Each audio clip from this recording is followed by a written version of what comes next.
أعوذ بالله من الشيطان الرجيم بسم الله الرحمن الرحيم يسأله من في السماوات والأرض كل يوم هو في شأن. Ngicela Allah angivikele kusathane ongathandwa egameni lika Allah onomusa onesihawu. Yonke into umdali ayidalile esemazulwini wonke ngokulandelana kwawo nesemhlabeni wonke ngobubanzi bawo icela ku Allah yonke into esemhlabeni nesemazulwini icela kubani? Icela ku Allah, incenga uAllah ngakho konke ekudingayo. uAllah ke uyena ngawo wonke amalanga owenza ukuthi izinto zenzeke. Kungenzeka kube ukuphakamisa abantu, ukunikeza abantu umcebo, noma ukwehlisa abantu, noma ukuthobisa abantu. Ukuphakamisa abantu noma ukuthobisa abantu, noma kuukufa noma kuukuzalwa kwabantu noma kuukuphiliswa kwabantu. Izinto eziningi uAllah kuningi uAllah kwenzayo everyday empilweni zabantu. Ingakho sithi ungabi nabanye onkulunkulu ngaphandle kukaAllah.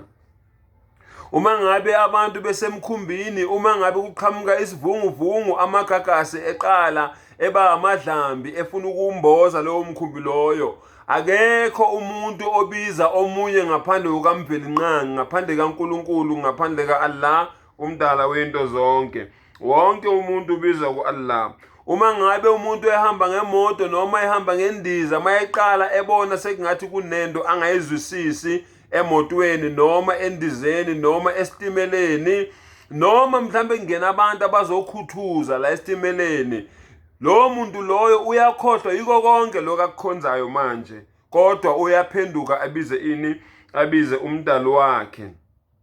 Uma ngabe umuntu ehlelwa mhlambe ingozi noma ehlelwa inkinga noma evelelwa inkinga ekhaya emzini wakhe noma emsebenzini noma endleleni, uyakhohlwa yiko konke lokho akukhonzayo manje, kodwa uyaphenduka aphendukele kumdali wakhe.